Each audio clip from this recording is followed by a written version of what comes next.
இயக்குனர் பாக்யராஜின் மரண செய்தியை பார்த்து வருகிறோம். இந்நிலையில் நம்முடன் இணைப்பில் பாஜக மூத்த தலைவர் திருமிகு தமிழிசை சவுந்தரராஜன் அவர்கள் இருக்கிறார். மேடம் வணக்கம். பாக்யராஜ் அவர்களினுடைய இறப்பு செய்தி மிகுந்த அதிர்ச்சி அளிக்கக்கூடிய வகையில அமைஞ்சிருக்கு.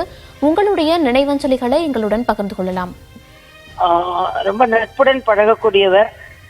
இதுக்கு முன்னால நான் நுங்கம்பாக்கம் ஏரியால எங்க அம்மா இருக்கும்போது அது பக்கத்து தெரு தான். அங்க உள்ள கோயிலுக்கு வருவதை நான் பார்த்திருக்கேன். ரொம்ப சின்ன வயசுல இருந்தே எனக்கு அவரை நல்ல அறிமுகம். அது மட்டும் இல்ல, மரியாதைக்குரிய எம்ஜிஆர் அவர்களுக்கு ஒரு நம்பிக்கைக்குரிய ஒரு நடிகரா இருந்தாரு. அவரும் புரட்சி தலைவர் மீது மிகுந்த ஒரு மரியாதை கொண்டிருந்தார். எல்லாத்துக்கும் மேல ஒரு நடிகரா இருந்து பாக்யா அப்படின்னு ஒரு பத்திரிகை நடத்தி ரொம்ப இலகுவா எல்லாருக்கும் நல்ல கருத்துக்களை கொடுத்து கொண்டிருந்தவர். தேசிய சிந்தனை கொண்டவர். சமீபத்துல சென்ற ஆண்டு கூட ஒரு தேசிய நிகழ்ச்சியில நானும் அவரும் காஞ்சிபுரத்துல கலந்து கொண்டோம். அவரோட மறைவு உண்மையிலே ஒரு அதிர்ச்சி அளிக்கக்கூடிய மறைவு தான்.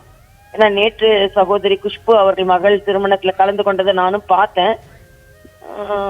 அவரு என்ன வார்த்தைகள் சொல்றதுன்னே தெரியல.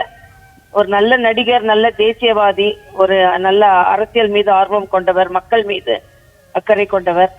அவரின் ஆன்மா சாந்தி அடைவதற்கும் அவர் இழப்பை தாங்குவதற்கு அந்த குடும்பத்திற்கு இறைவன் சக்தியை தர வேண்டும் என்பதுதான் நமது பிரார்த்தனையாக இருக்கிறது. அவருடைய படைப்புகள்ல முக்கியமா பெண்களை ரொம்ப ஒரு நல்ல கதாபாத்திரங்கள் வாயிலாக அறிமுகம் செய்தவர் என்ற ஒரு பெருமையுமே அவர் படைத்திருக்கிறார். அவருடைய படைப்புகள்ல உங்களுக்கு பிடித்தமான ஒரு படம் அப்படின்னு ஏதாவது இருக்காம? இல்ல, நான் ரொம்ப திரைப்படம் பாக்குற பழக்கம் இல்லை. அதனால்தான் படிக்கிற பழக்கம்னால்தான் அவரோட புத்தகங்களை நான் படிச்சிருக்கேன்.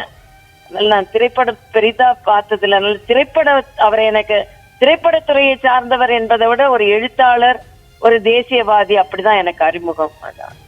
அவருடைய பன்முக தன்மையை இதன் மூலமாக எங்களால புரிஞ்சுக்க முடியுது. இணைப்பில் இணைந்து கருத்துக்களை பகிர்ந்தமைக்கு மிக்க நன்றி.